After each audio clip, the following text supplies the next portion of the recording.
ধেমাজি বেবেজীয়া গাঁৱৰ এডল যুৱকৰ আদৰণীয় পদক্ষেপ কৃষি কৰ্মৰ জৰিয়তে স্বাৱলম্বী হ'বলৈ চেষ্টা কৰিছে এডল যুৱকে আৰু এই মুহূৰ্তত মই বেবেজীয়া গাঁৱৰ উপস্থিত আছোঁ আৰু বেবেজীয়া গাঁৱৰ সেই যুৱকসকলৰ সৈতে মই কথা পাতিবলৈ চেষ্টা কৰিম যিহেতু তেওঁলোকে বিশাল পৰিসৰত তেওঁলোকে গোমধানৰ খেতি কৰি তেওঁলোকে স্বাৱলম্বী হোৱাৰ এক প্ৰচেষ্টা তেওঁলোকে হাতত লৈছে। আমি পৰিৱেশটো প্ৰথমতেই দেখাই লৈছোঁ।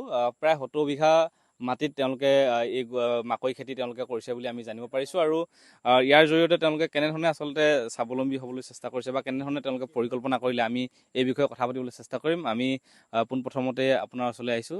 আপোনালোকৰ কি যুৱ সংঘ আৰু কেনেধৰণে আপোনালোকে কি কৰিছে এইটো কৈ দিয়কচোন প্ৰথমতে। হয় আমাৰ বেবেজীয়া সমন্বয় যুৱ সংঘ আৰু কৃষি বিকাশ কেন্দ্ৰই আমি 70 বিঘা মাটিত আমি মাকৈ খেতি কৰিছোঁ এইবাৰ আৰু ইয়াৰ ফলাফল যথেষ্টখিনি ভালেই দেখিছোঁ বৰ্তমানলৈকে এতিয়ালৈকে। আৰু আমাৰ আৰু 15-20 দিনৰ পিছত আমাৰ গুটি ছিঙিবলৈ হ'ব। আমি ফলাফলটো বৰ্তমান ভালেই পাইছোঁ। এতিয়া কেনেধৰণে আচলতে পৰিকল্পনাটো কৰিলে এনেকৈ যে খেতি কৰিব পাৰিম বুলি? হয়, আমাৰ অঞ্চলটো বিশেষকৈ আমাৰ কৃষিপ্ৰধান অঞ্চল আৰু এই অঞ্চলটিত আমাৰ ছমহীয়া খেতি যিটো শালি খেতি বুলি কয়, সেই ছমহীয়া খেতিটোৰ পিছত আমাৰ মাটিবিলাক এনেই পৰি থাকে। আমি সেই পৰি থকাৰ পিছত আমি ভাবিলোঁ আমাৰ সংঘৰ যুৱকসকলে আমি ভাবিলোঁ যে ছমাহত আমি কিবা এটা খেতি কৰিব পাৰোঁ নেকি, খুব কম সময়ত আমি অধিক লাভান্বিত হ'ব পাৰোঁ নেকি, এই বিষয়ে আমি ভাবি আমি মাকৈ খেতি কৰাৰ সিদ্ধান্ত কৰিলোঁ আৰু মাকৈ খেতি কৰাৰ সিদ্ধান্ত কৰি আমি এতিয়া ইমানখিনি আগবাঢ়িছোঁ। কেনেধৰণে আচলতে আৰ্থিকভাৱে কাৰ সহযোগিতা লাভ কৰিলে বা আপোনালোকে কেনেধৰণে গোটেই প্ৰক্ৰিয়াটোত আচলতে সহযোগিতা কাৰ পৰা পালে আপোনালোকে কেনেকৈ কৰিছে? হয়, আমাৰ নিজৰো অলপ সহযোগিতা আছে, আমাৰ শ্ৰমদানো আছে, আমাৰ অৰ্থদানো আছে। আমাৰ গাঁৱৰ আমাৰ প্ৰায় বহুকেইজন ব্যক্তিয়ে আমাক সহায় কৰিছে, আৰ্থিকভাৱে সহায় কৰিছে।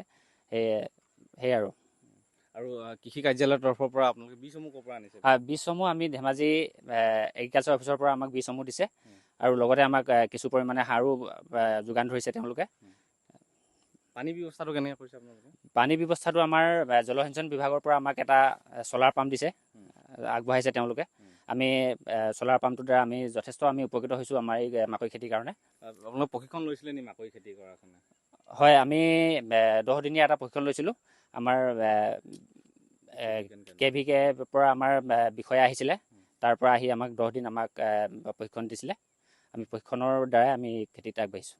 নিশ্চিতকৈ তেওঁলোকে খুব সুন্দৰভাৱে এতিয়া এনেধৰণে মাকৈ খেতি কৰি আগবাঢ়িছে। আমি কথা পাতিবলৈ চেষ্টা কৰিম। কেনেধৰণে আচলতে প্ৰথমৰ পৰা কেনেধৰণে চোৱা চিতা কৰা হৈছে? কষ্টটো হৈছে, যথেষ্ট কষ্ট হৈছে খেতি কৰাত। পানী দিয়াৰ কাৰণে কেনেকৈ ধৰণৰ কৰিবলগীয়া হৈছিলে? পানীবিলাক কেনেকৈ দিছিলে আপোনালোকে? পানীবিলাকতো আমি এনেকৈ চেম্বাৰৰ পৰা পাইপ লগাই ডেলিভাৰী কৰিছোঁ পানীটো। হয়, আৰু এতিয়া যে ডাঙৰ হৈছে কেনেকুৱা লাগিছে? বহুত ভালে লাগিছে, কষ্টটো হৈছে যেতিয়া ফলটো পাইছোঁ।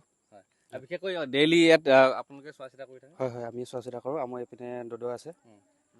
কেনেধৰণৰ আচলতে কষ্ট হয় কামখিনি কৰোঁতে বাৰু প্ৰথমতে বেয়া পাইছিলোঁ। এতিয়া যেতিয়া নেকি গোমধানখিনি ডাঙৰ হৈ আহিলে তেতিয়া ভালেই লাগিলে বাৰু। এতিয়া দুটা ক'ৰবাত 3টাও লাগিছে, সেইটোৱে আৰু এতিয়া দেখি পাম যেন লাগিছে আৰু লাহে। নিশ্চিতকৈ কেনেধৰণে আচলতে জড়িত হৈ পৰিছিলে, কেনেধৰণে সোমাই পৰিছিলে খেতিটোৰ লগত?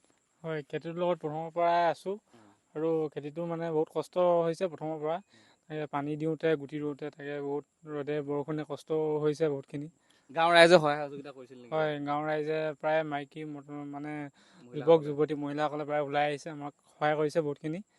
নিশ্চিতকৈ এনেধৰণে এতিয়া বেবেজীয়া সমন্বয় যুৱ সংঘ কৃষি বিকাশ কেন্দ্ৰৰ এই যুৱকৰ দলটোৱে তেওঁলোকে মাকৈ খেতি কৰি স্বাৱলম্বী হ'বলৈ তেওঁলোকে চেষ্টা অব্যাহত ৰাখিছে আৰু বৰ্তমান তেওঁলোকে 70 বিঘা মাটিত প্ৰথমবাৰৰ বাবে তেওঁলোকে মাকৈ খেতি কৰা এই মুহূৰ্তত আমি দেখিবলৈ পাইছোঁ।